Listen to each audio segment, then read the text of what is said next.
neste momento, Deus, através desta emissora, leva até você mais um programa de fé, com mensagens, hinos e orações a seu favor.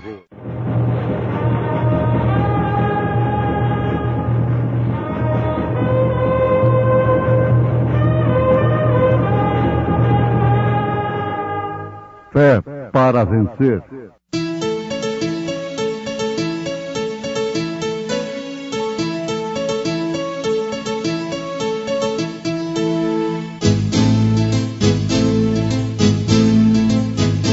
Mensageiro, Deus enviou seu profeta, seu profeta é. Este som de alarido retumbando está, retumbando está. E as águias de Deus, e as águias de Deus já voando estão, já voando estão. Brana foi seu nome e Deus foi com ele, e Deus foi com ele. E a coluna de fogo sempre lhe seguiu, sempre lhe seguiu. A palavra ele pregou, a palavra ele pregou com fidelidade. Eis que vem com as nuvens, e todo olho o verá, até os mesmos que o traspassaram, e todas as tribos da terra se lamentarão sobre ele. Sim, amém. Eu sou o Alfa e o Ômega, o princípio e o fim, diz o Senhor, que é, e que era, e que há de vir, o Todo-Poderoso.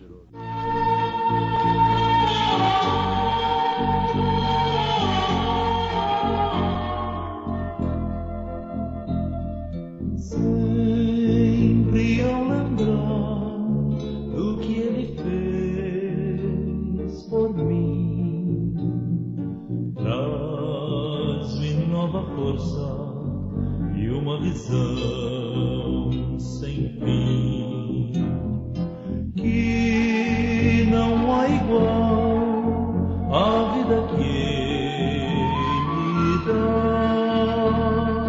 Dia a dia a vida a ele dedicar, não envergonhar a Cristo grande Rei, mas testemunhar obediente a vós, não jamais seguir o mundo em seu viver, mas ao Senhor andar fiel.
Sempre ao lembrar do que ele fez por mim,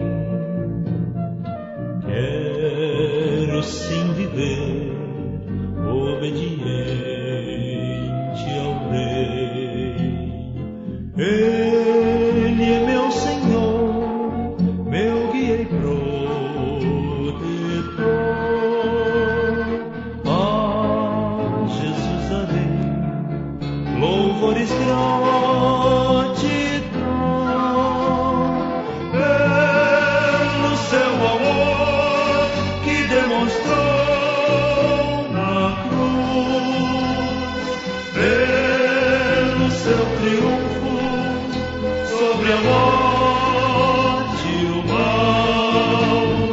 Glória, glória a Cristo, o grande Salvador, o meu Senhor e Redentor.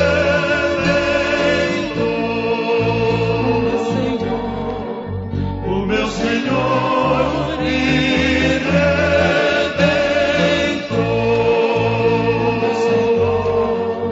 O meu Senhor e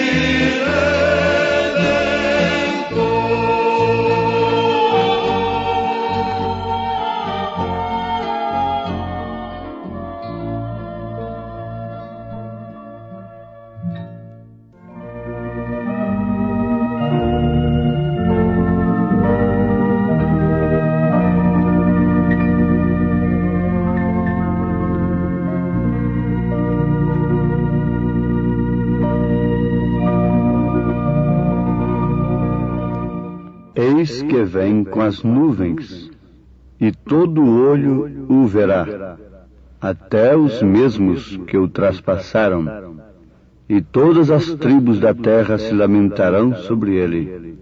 Sim, amém. Eu sou o Alfa e o Ômega, o princípio e o fim, diz o Senhor, que é, e que era, e que há de vir, o Todo-Poderoso.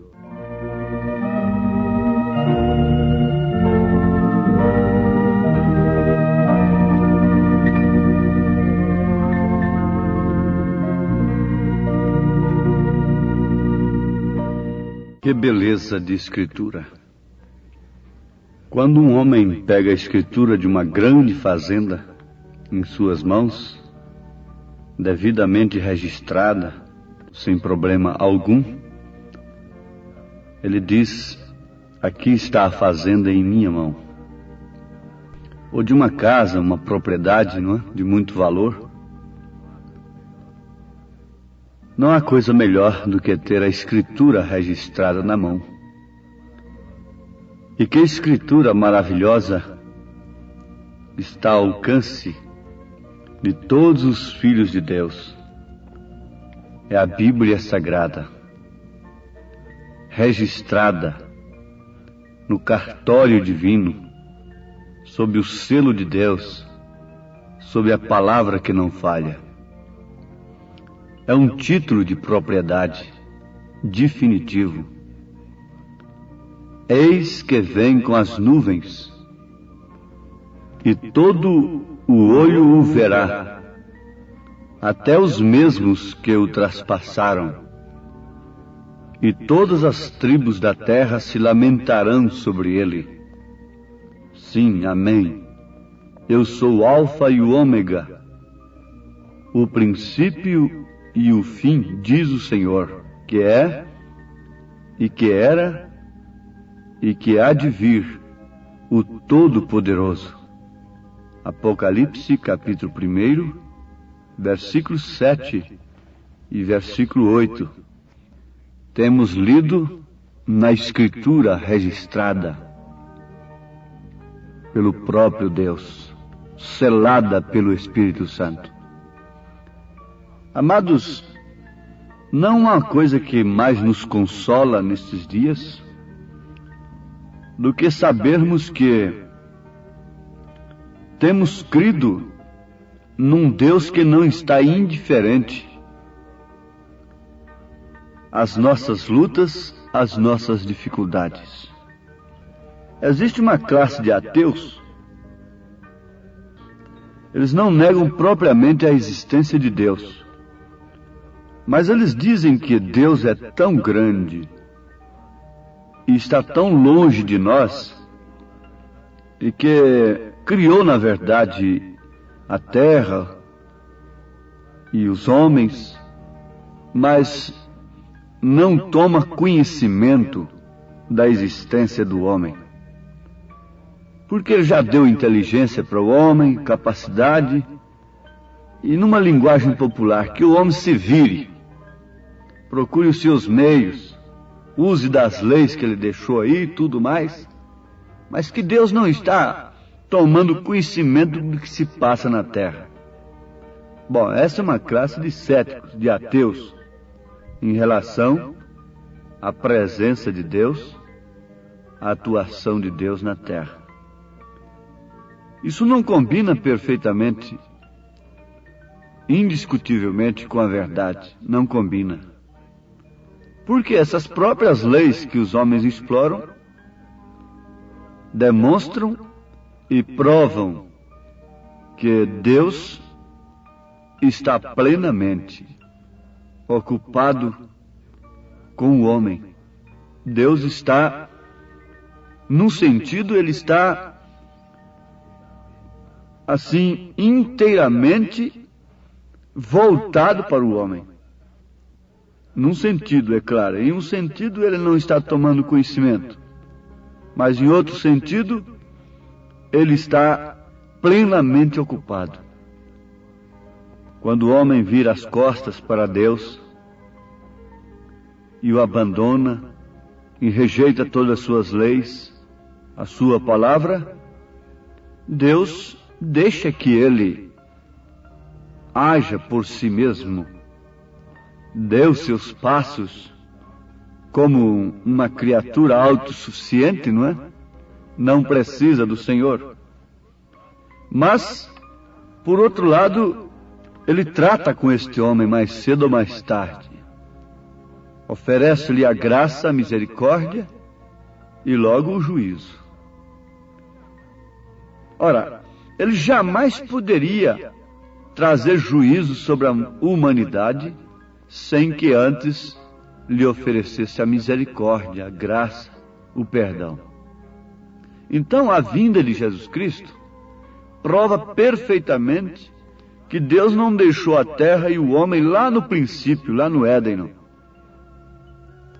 Mostra que muitos mil anos mais tarde, Deus ainda estava plenamente vinculado com a sua palavra, com o seu propósito em relação ao homem, a ponto de se fazer homem, de se humilhar até a morte e morte de cruz. Como podemos dizer que Deus não está ocupado com o homem? Perfeitamente. Agora, tudo tem o seu tempo, tudo tem a sua hora. Não há coisa melhor do que sabermos que Deus se ocupou com os fiéis do passado e esteve com eles até mesmo nas arenas, nas agruras, na morte cruel que eles enfrentaram, nas fogueiras. Isto é sublime, isto é maravilhoso. Deus não se fez indiferente para com aqueles que creram nele, embora o homem diga, mas como foi que ele permitiu que aqueles cristãos morressem de tal maneira? Um crítico alemão escreveu, criticando o profeta desta era, dizendo, como pode esse Brana pregar um Deus tão fanaticamente, um Deus que ficou com os braços cruzados enquanto seus fiéis eram levados para as arenas, tragados por leões e sendo queimados em fogueiras, e esse Deus ficou indiferente. Não é engano.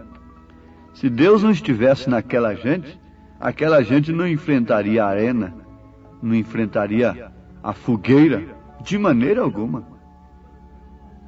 Nós sabemos que quando Deus mandou Abraão para aquela guerra com aqueles reis, ele foi com Abraão. Quem venceu foi Deus. Quando ele mandou a Moisés, ele foi com Moisés. Quando ele mandou a Jesus, ele veio em Jesus. Isso é profundo. Jesus disse: o Pai que me enviou. O Pai me enviou. Mas o Pai o enviou como uma segunda pessoa, e ele, o Pai, ficou lá em cima, como uma pessoa distinta do Filho? Para começar, meus ouvintes, guardem, isso é um parêntese apenas.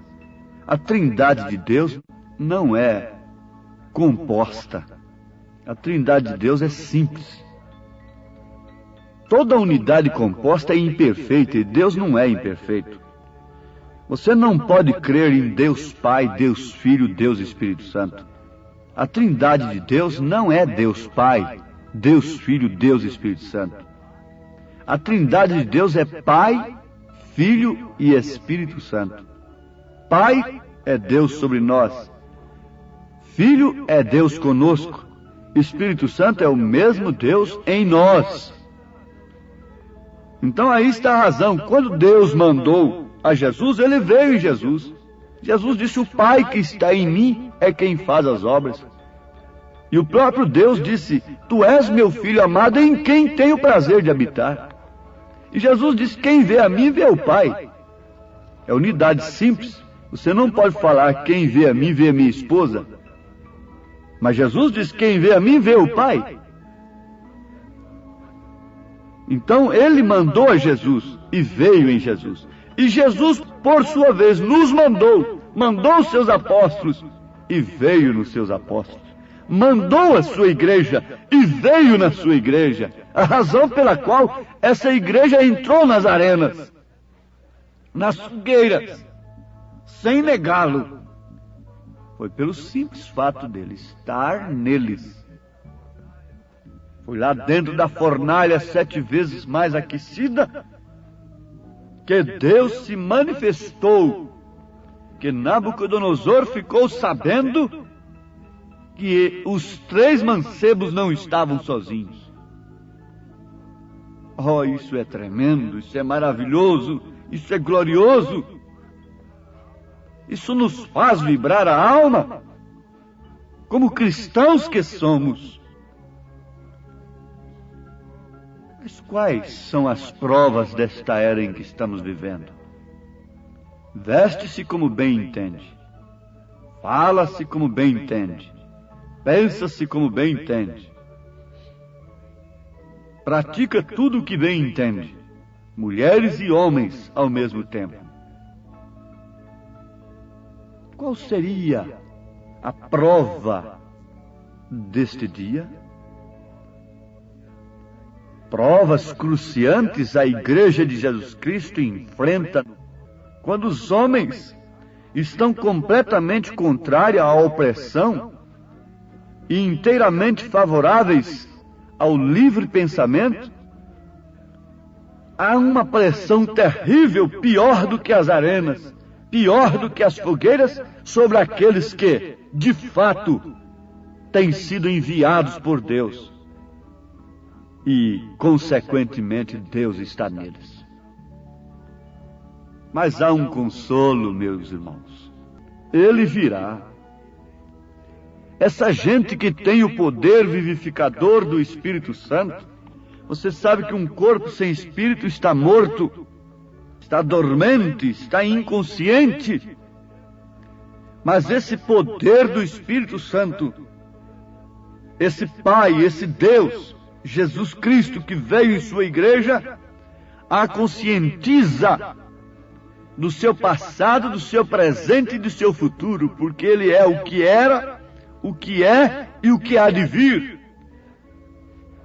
O poder revelador, o poder vivificador do Espírito Santo alenta esta gente, consola esta gente, supre, nutre estas almas.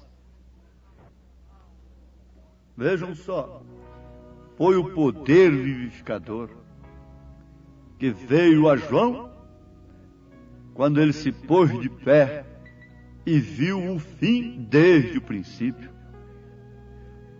Foi também esse poder vivificador que encheu a Isaías e ele se pôs de pé e ver um milênio O milênio, isso há 700 e tantos anos antes de Jesus vir.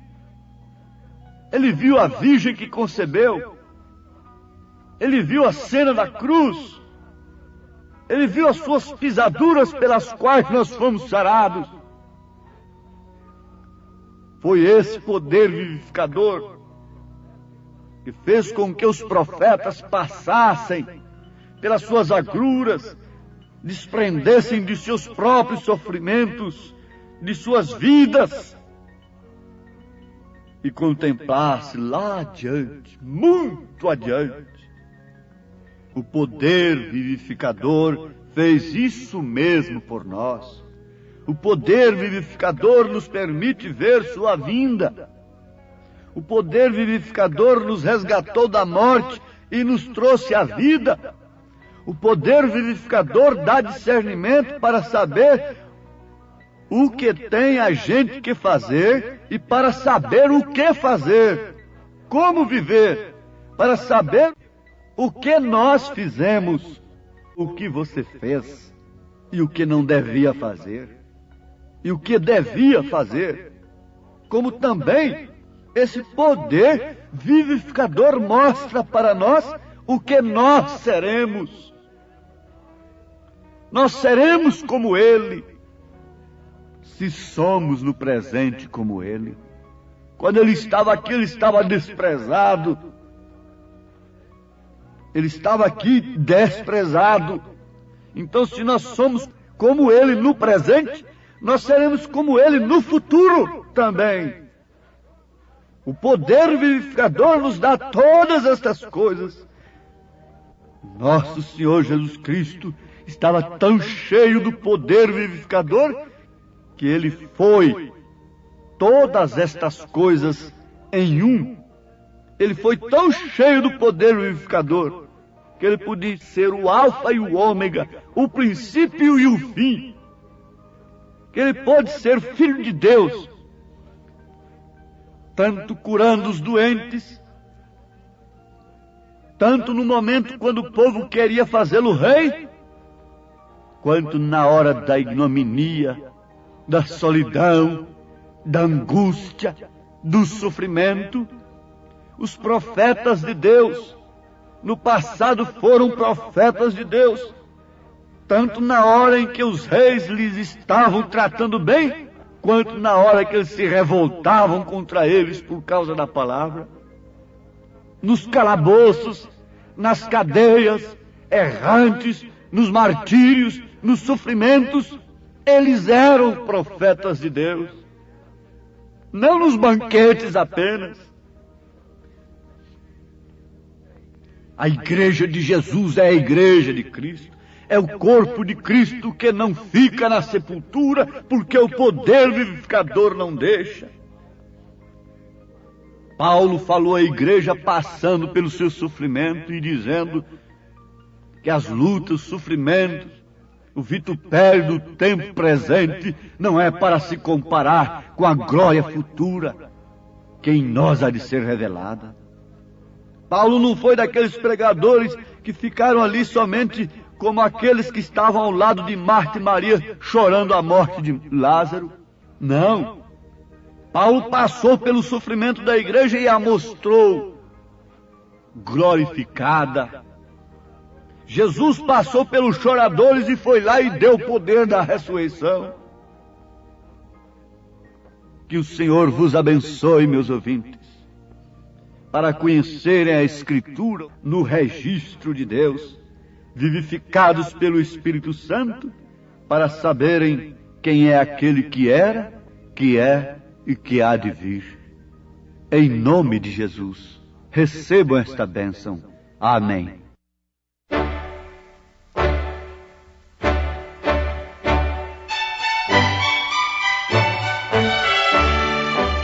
Ouvintes, escreva-nos pela caixa postal de número 15.020, 15020, CEP 74.501-970, Goiânia, Goiás.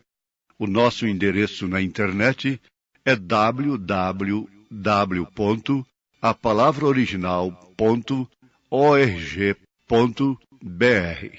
Volte a nos ouvir amanhã novamente neste mesmo horário, nesta emissora, se o Senhor nos permitir, com fé no Filho de Deus, a fé que vence o mundo.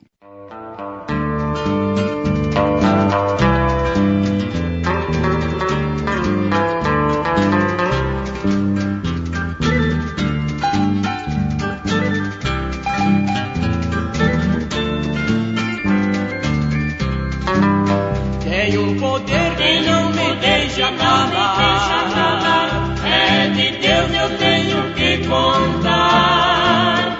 Este poder me enche de prazer e de satisfação. Este poder eu vou anunciar de todo o meu coração. Este poder da transformação e da salvação.